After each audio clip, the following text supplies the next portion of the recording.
औरंगजेब आलमगीर की बादशाहत के ज़माने का एक सच्चा वाक़या कुछ यूँ है कि बनारस में पंडित लाला राम का घराना बनारस के मशहूर पंडितों के घरानों में से एक था।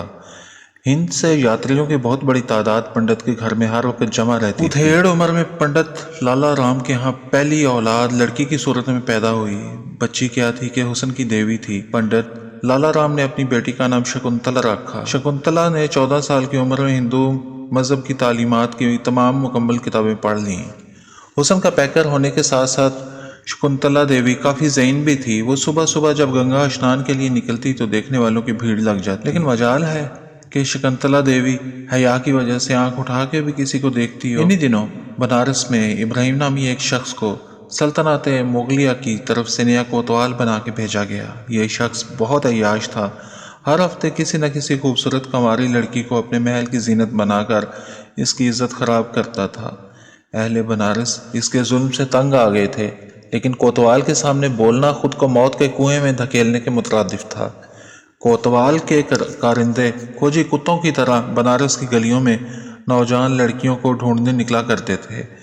एक दिन एक कारिंदे ने आके खबर दी कि सरकार, अपने बनारस में एक हुस्न की देवी मौजूद है जो बालिग हो चुकी है। कोतवाल की बाछें खिल गईं। इसने पूछा, कौन है वो हसीना? सरकार, अपने पंडित लाला जी की बेटी शकुंतला कमल के फूल की तरह है, आज तक इसे किसी ने छुआ नहीं। अपने कारिंदे की जुबानी शकुंतला की हुस्न की तारीफें सुन के बूढ़े कोतवाल की राल टपकने लगी। इसने फौरन अपने कारिंदों को भेजा कि पंडित को हुक्म दें कि एक हफ्ते के अंदर अंदर अपनी बेटी की डोली सजा के हमारे महल में पहुंचा दे, और पंडित को वार्निंग भी दी कि अगर पंडित ने हुक्म अदूली की तो इसका अंजाम अच्छा नहीं होगा। कारिंदों की जुबानी बूढ़े कोतवाल का पैगाम सुनकर पंडित के घर में गोया सफ़े मातम बिछ गई। जिस अकलौती बच्ची को बड़े नाजों से पाला जा रहा था, आज इसी बच्ची को अपने हाथों से सजा के जिंदा नर्क में डालना पड़ रहा था। गमो गुस्से के आलम में पंडित और इसकी बीवी का दिल चाह रहा था कि भागकर गंगा में छलांग लगाएं और अपनी बेटी की इज्जत लुटते देखने से पहले अपनी जिंदगी के चिराग गुल कर दें। लेकिन शकुंतला ने मिन्नत समाजित करके अपने बाबूजी को खुदकुशी करने से रोका और कहा कि आप कोतवाल के पास जाइए और इसे 1 महीने की मोहलत ले लीजिए। इससे कहिएगा कि हमारी बच्ची अकलौती है, हमारे दिल में भी अरमान है इसकी डोली सजाने के लिए, तो हमें 1 माह की मोहलत दे दे। पंडित की जुबानी खिलाफ तवक्को जवाब सुन के बूढ़े कोतवाल की तो गोया मन की मुराद पूरी हो गई। इसने खुशी खुशी कहा, पंडित जी जाइए, आपको 1 माह की मोहलत दी। मोहलत मिलते ही शकुंतला ने अपने बाप से कहा कि बापूजी, मेरे लिए शहजादों के कपड़े, कमरबंद और एक तलवार का इंतज़ाम कीजिए। अगर भगवान की कृपा रही तो महीने के अंदर ही ये मसला हल हो जाएगा। शकुंतला को तमाम चीज़ें पंडित ने मुहैया की। अगली सुबह मुंह अंधेरे शकुंतला मर्दाना भेस बदल के घोड़े पे सवार होकर सफ़र को रवाना हुई। मुसाफतें तय करते हुए शकुंतला मुगलिया शहजादे के भेस में भारत की राजधानी दिल्ली पहुंच गई। जुमे का दिन था। दिल्ली की जामिया मस्जिद में नमाजियों का तांता बंधा हुआ था। मुख्तलिफ इलाकों से उलमा कराम, मशाइख की डोलियां भी जामिया मस्जिद के दरवाजे पर लग चुकी थीं। बहुत सारे लोग नमाज जुमा की अदायगी के लिए जामिया मस्जिद में बैठे थे। इतने में आवाज़ आई, सुल्तान अल हिंद औरंगजेब आलमगीर जुमा की अदायगी के लिए जामिया मस्जिद तशरीफ़ ला रहे हैं। फ़राइज़ सुन्नत की अदायगी के बाद एक बार फिर ऐलान हुआ, सारे फरियादी अपनी अर्जियां हाथ में रखें, सुल्तान मस्जिद से बाहर तशरीफ़ ला रहे हैं। एक एक फरियादी की फरियाद सुनते हुए सुल्तान जब आखिरी फरियादी से मिला तो वो शहजादे के भेस में शकुंतला थी। बादशाह को पहचानने में देर न लगी कि शहजादे के रूप में मेरे सामने एक जवान खूबसूरत लड़की खड़ी है। बादशाह ने अपने महल के खादमे खास को हुक्म दिया कि इस फरियादी को हमारे दरबार में लाओ, इसकी फरियाद हम वहाँ सुनेंगे। शकुंतला जब बादशाह के दरबार में पहुंची तो बादशाह ने हुक्म दिया कि सारे दरबारी बाहर चले जाएं। जब पूरा दरबार खाली हो गया तो बादशाह ने अपनी चादर देते हुए कहा, बच्चियों को ज़ेब नहीं देता कि वो शहजादों का रूप इख्तियार कर लें। ये चादर लो और बताओ क्या कहना चाहती हो।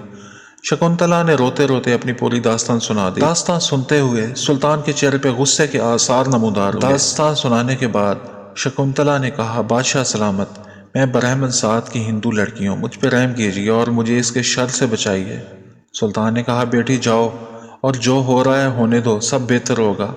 مایوس کن جواب سن کر شکنتلا بہت پریشان ہوئی اور بوجھل قدموں سے واپس آ گئی۔ مہلت میں اب صرف ایک دن رہ گیا تھا۔ گھر والے بھی مایوس تھے، انہوں نے ویسا ہی کیا جیسے کوتوال نے کہا تھا، اس کے سوا ان کے پاس کوئی چارہ نہ تھا۔ شکنتلا دلہن کی طرح سج دھج کے ڈولی میں بیٹھ گئی۔ کوتوال کی آج خوشی کا دن تھا، وہ اپنی مونچھوں کو تاؤ دیتا ہوا تخت پہ بیٹھا خوشی سے پھولے نہیں سما رہا تھا۔ آج اس کے حرم میں شکنتلا جیسی حسن کی دیوی داخل ہو رہی تھی۔ کوتوال نے اعلان کیا کہ جب تک میں فقیروں کو خیرات کے طور پہ پیسے نہ لٹا دوں تب تک شکنتلا کی ڈولی حرم میں داخل نہ کی جائے۔ پورا بنارس کوتوال کے ظلم سے تنگ تھا، لیکن اس کے ظالمانہ رویے کی وجہ سے کوئی بول نہیں پا رہا تھا۔ فقیروں میں پیسے لٹائے جا رہے تھے۔ اتنے میں ایک فقیر بولا، مہاراج ہمیں بھی کچھ دیجیے۔ کوتوال نے ناگواری سے جواب دیا، جو پیسے زمین پہ پھینکے جا رہے ہیں وہیں سے اٹھا لو۔ فقیر نے کہا، مہاراج آج تو آپ کے من کی مراد پوری ہو رہی ہے، اس لیے ہم چاہتے ہیں کہ ہمیں آپ اپنے ہاتھ سے دیں۔ روپے نکالنے کے لیے کوتوال جھوڑا تو فقیر نے اپنا فقیروں والا لباس اتار کے پھینک دیا۔ جب کوتوال کی نظر اس فقیر پہ پڑی تو دیکھا کہ اس کے سامنے سلطان اورنگزیب عالمگیر کھڑے ہیں۔ مارے خوف کے کوتوال کا خون خشک ہو گیا۔ وہ بادشاہ کے قدموں میں گر پڑا اور معافی کا طلبگار ہوا۔ بادشاہ نے غصے سے کہا، کیا تمہیں اس لیے کوتوال مقرر کیا گیا تھا کہ تو میری رعایا پہ ظلم و ستم کرے، بچیوں کی عزتیں برباد کرے؟ سلطان کا فوجی دستہ بھی پہنچ چکا تھا۔ سلطان نے حکم دیا کہ اس کے دونوں پاؤں میں زنجیریں باندھ کے انہیں ہاتھیوں کے پاؤں کے ساتھ باندھ دیا جائے اور ہاتھیوں کو مختلف سمت میں دوڑایا جائے۔ ایسا ہی کیا گیا۔ کوتوال مارا گیا۔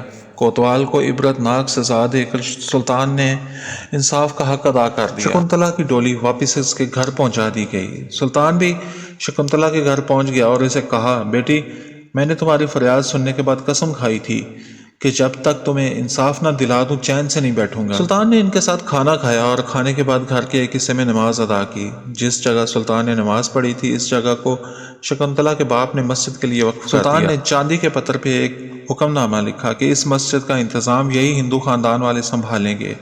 دریلا نام کی یہ مسجد آج بھی گنگا کنارے اسی جگہ پہ واقع ہے جو مسلمانوں کے انصاف کی یاد دلاتی ہے۔ چینل یوٹیوب پہ عرفان یونس کے نام سے سبسکرائب کر دیجیے گا۔ شکریہ۔